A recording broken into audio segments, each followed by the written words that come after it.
Types of People After High School kinda blew up, so it only makes sense we do the sequel, except this time it's way worse, because this one's about college. The place that promised you a future but handed you student debt and a diploma. These are the types of people after college. Starting things off, we have the guy who becomes his major. This guy majored in business, and now every sentence starts with, from a business standpoint. He still wears khakis and a Patagonia vest, even though he works remote and lives in a studio apartment with a mini Keurig and no furniture. He treats LinkedIn like Instagram and just posts stuff like, had a 7 a.m. call with a client in Dubai, no days off. Every caption ends with hashtag grateful, hashtag growth mindset. He calls podcasts audiobooks because it sounds smarter. He once said, "You are your network," while Venmo requesting his friend for a burrito. His entire personality is coffee, capitalism, and Canva, the 3 C's. He goes to overpriced coffee shops just to sit there on Google Sheets, calls people rock stars for doing basic tasks. Big shout out to Sarah for getting those PDFs in. Buys courses on productivity but still spends 3 hours a day watching TikToks on time management. Kind of ironic, isn't it? Every conversation turns into a TED Talk that no one asked for. And despite all that, the dude still doesn't know what his job actually is. Most people who meet him think he's doing great, like he's really got it all figured out, but the truth is, nobody actually likes hanging out with this guy. He's not fun, he's not funny, and everything feels like a networking opportunity. You'll be telling him a story about your day, and then he'll go, "That's actually a great analogy for risk mitigation." He shows up to parties in loafers, not to party, just to make connections. And if he ever asks you to grab coffee, it's not a social thing. You're about to sit through a 40-minute pitch about his new startup that's basically Uber but for dogs. His idea of a vacation is going to a real estate seminar in Austin. He has no hobbies, just productivity tools. He's the only person you know who uses Google Calendar to schedule naps.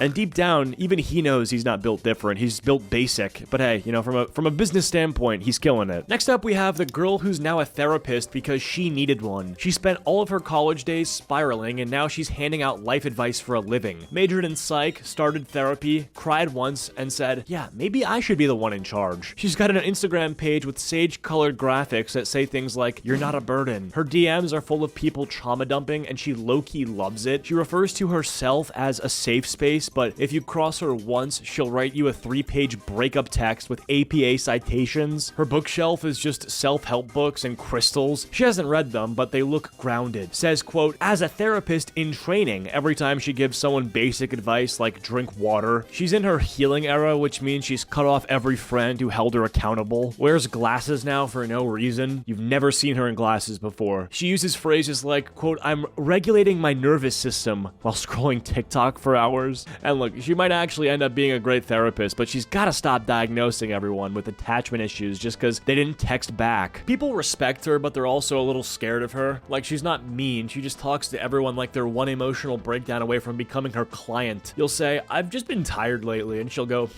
that sounds like a burnout rooted in unresolved boundaries. No, it doesn't. It sounds like I stayed up late watching Love Island. She means well, but she turns everything into a mini intervention. If you ever piss her off, she won't yell, she'll pause and then say, "I think this is interesting that you've responded that way." She's mastered the art of making you feel insane while sounding calm and supportive. Everyone kind of walks on eggshells around her because no one wants to get therapized mid-convo. And if you ever say something slightly unhinged, she'll hit you with the, "Have you explored that in therapy?" But here's the thing, for all of her healing talk, she's clearly still fighting demons in her notes app. She's just better at hiding it now. Next up, we got the couple that got married immediately after graduation. They tossed their graduation caps, and 2 weeks later, they were posting engagement pictures in a sunflower field. While everyone else was updating resumes, they were writing their vows. Now they act like they unlocked life early, like love was the final boss of college and they beat it first try. Now they live in a 1-bedroom apartment with wooden sign that says, "Bless this mess." Their personalities are just brunch, joint Facebook updates, and saying, "We're just such homebodies." They keep posting adulting with my best friend, like they're not 2 months away from fighting over laundry. They do fake cooking nights and pretend grocery shopping is romantic. He still can't cook chicken without Googling it, but she's calling him chef.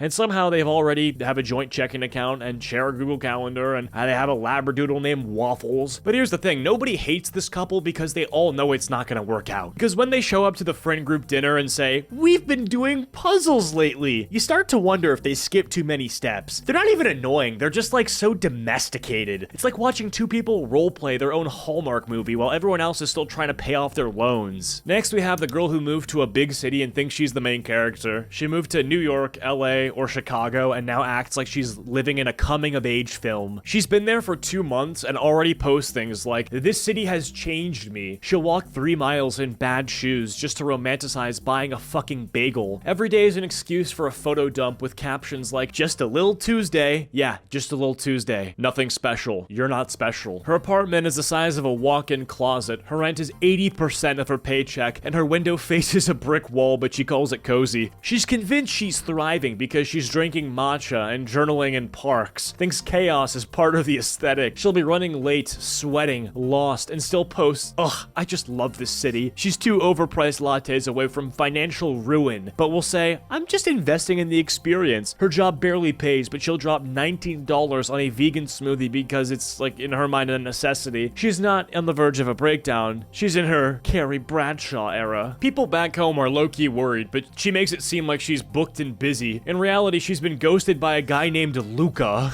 She's surviving off cereal and oat milk, and she cried on the subway yesterday, but in a cute way. She's not doing well, but the lighting's nice, and that's what matters. Next up, we have the guy who's still on campus for no reason. He graduated, allegedly, but somehow he's still there. Every time you visit your old college, he's just around, lurking. No one knows what he actually does. He's just helping out with a club or still working on a project with one of the professors. He's not a student, not a TA, not staff, just present. He still eats the dining hall like he didn't just walk the stage a year ago. His entire friend group graduated and moved on, but he's still hanging out at the freshman mixers like it's normal. Wears the campus hoodie every day like he's trying to blend in. Goes to every football game. Stays after. Tries to talk to the players. If you ask what he's doing these days, he's just, figuring stuff out. He'll say things like, "I just love the environment here," which is code for, "I have nowhere else to go." You'll see him giving unsolicited advice to new student like he works there. "Oh, don't take that class. The professor's a nightmare." "Brother, you're 26. Some people think it's kind of sad, others think it's weird, but he's perfectly content pretending that college never ended. It's like he paused his life at 22 and just refused to hit play again. At this point, the school should just give him a parking pass and an honorary second degree in lingering. It's weird, because when you're in college, you think everyone's gonna go off and do these huge things, and then a year later, you're seeing people reposting motivational quotes and selling protein powder. Like, dude, we were in a chem lab together. What happened? If you've made it this far into the video, please be sure to leave a like and subscribe if you haven't yet already. Videos have been going fucking crazy lately. I have no one else to thank but you guys who watch them. Sometimes I post videos earlier over on Spotify, so go check it out. The link is in the description. But yeah, I'll see you guys all in the next one. Peace.